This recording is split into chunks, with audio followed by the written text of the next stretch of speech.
하나님께서 오늘 주신 말씀은 이사야서 23장 말씀입니다. 이사야서 23장 1절에서 18절까지 말씀 교독합니다. 두로에 관한 경고라. 다시스의 선척들아, 너희는 슬피 부르짖을지어다. 두로가 황무하여 집이 없고 들어갈 곳도 없음이요 이 소식이 기띔 땅에서부터 그들에게 전파되었음이니라.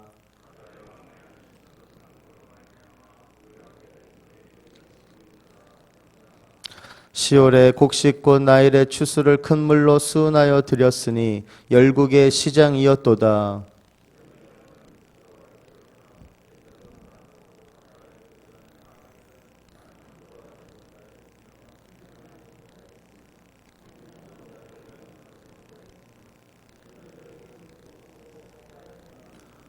그 소식이 애굽에 이르면 그들이 두로의 소식을 인하여 통도하리로다.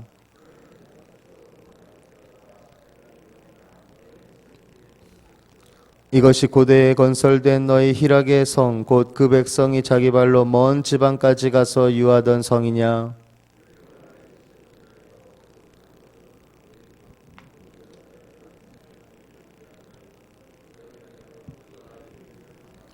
만군의 여호와의 정하신 것이라. 모든 영광의 교만을 욕되게 하시며 세상의 모든 존귀한 자로 멸시를 받게 하려 하심이니라.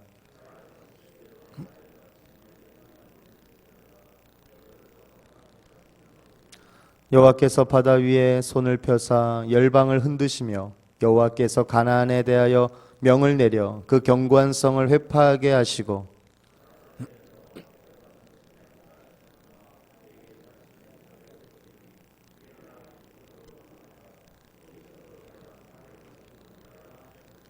갈대아 사람의 땅을 보라. 그 백성이 없어졌나니 곧 아수르 사람이 들짐승에 거하는 곳이 되게 하였으되 그들이 망대를 세우고 궁전을 헐어 황무케 하였느니라.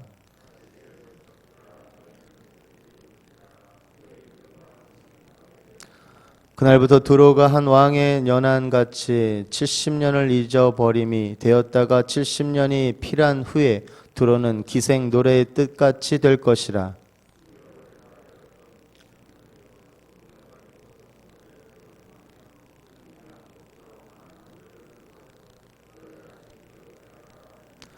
(70년이) 필한 후에 여호와께서 두로를 권고하시리니 그가 다시 취리하여 지면에 있는 열방과 음란을 행할 것이며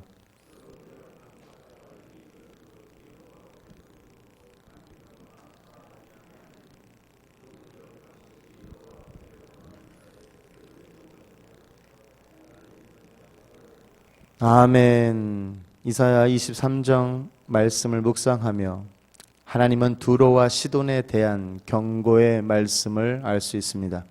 상업과 무역의 도시요, 경제적인 풍요와 부요함을 누렸던 도시입니다. 그런데 이 풍요의 도시가 요즘 우리말로 하면 하루아침에 황무케 됩니다. 차마 얼굴을 들지 못하고 부끄러울 정도로 먹고 살 길이 한순간에 끊어져 버리게 된 것입니다. 그 소식은 애굽마저도 고통스럽게 합니다.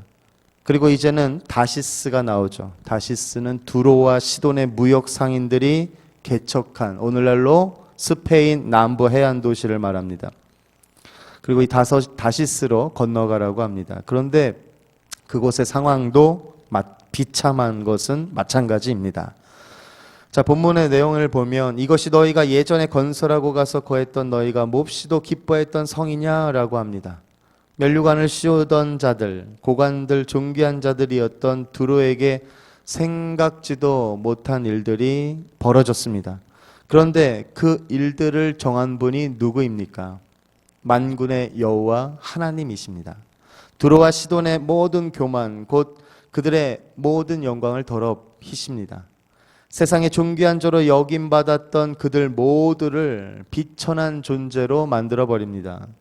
다시스는 자신들이 속한 땅으로 돌아가고 다시는 두로와 시돈에 매이지 않게 합니다. 하나님께서 바다 위에 손을 펴심으로 모든 열방들을 두려워 떨게 합니다. 가나안, 두로와 시돈을 의미합니다. 가나안에 대하여 명령하심으로 그들의 견고한 성을 파괴합니다. 하나님은 또다시 말씀하십니다. 너희에게 다시는 기뻐서 노래함이 없을 것이다. 학대를 당하는 처녀딸 시도나 일어나서 기띔으로 건너가라. 그러나 그곳에서도 너희가 쉼을 얻지 못할 것이다. 갈대아 사람, 두로와 시돈의 사람을 의미합니다. 갈대아 사람의 땅을 보라, 백성이 없어졌다. 이는 아수르 사람이 그곳을 들짐승이 사는 곳이 되게 하고 망대를 세우고 궁전을 헐어 황무하게 하였기 때문이다. 다시스의 베드라, 슬피 부르짖음으로 너희의 견고한 성, 즉 가나안에 있는 두로와 시돈이 파괴되었느니라. 그런데 이어지는 본문 말씀에서 하나님은 두로의 회복에 대해서도 이야기하십니다.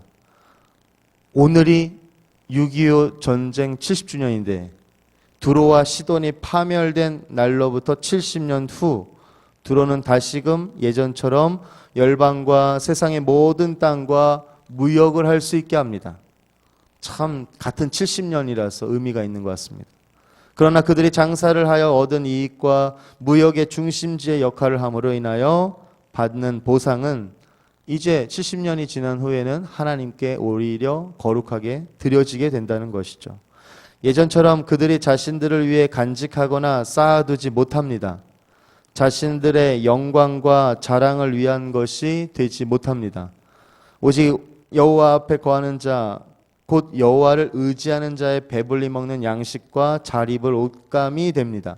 오늘 말씀 속에서 우리는 두로와 시돈의 영광과 영화가 부요함과 풍요로움이 한순간에 무너져 내리는 것을 목격하게 됩니다.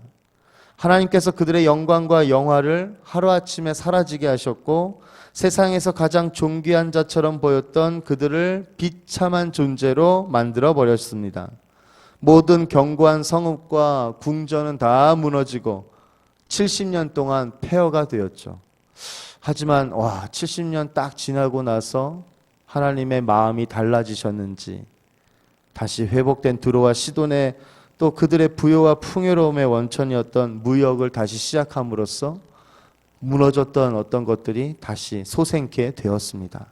그들의 모든 이익과 보상은 이제 자신들의 쾌락을 위해서 쓰여지는 것이 아니라 하나님 앞에 사는 사람들을 위한 것으로 바뀌어졌습니다.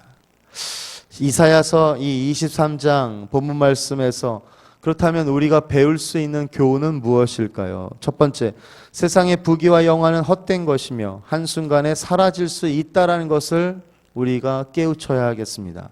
영원히 누릴 것 같죠. 내가 벌은 것, 또 내가 쌓아놓은 것, 영원할 것 같지만 두로와 시돈의 부귀와 영화가 한순간에 사라져버린 것처럼 하나님께서 불어버리시면 한순간에 사라져버리는 것이 바로 세상의 부귀와 영화라는 것을 기억해야 하겠습니다. 부귀와 영화를 누리는 것은 전적으로 하나님께 달려 있음을 깨우쳐야 하겠습니다. 두 번째는 부유함은 결코 교만과 자랑의 이유가 될 수 없습니다. 두로와 시돈의 심판에 대한 말씀 중에 그들의 부요와 풍요로움에 대한 교만이 언급되고 있다는 사실은 우리가 주목해야 하겠습니다. 만일 우리가 하나님께서 허락하신 풍요로움과 부요함으로 인해 교만하거나 육신의 자랑으로 삼는다고 한다면 두로와 시돈의 운명은 우리의 운명이 될 수 있다는 사실을 늘 명심해야 하겠습니다.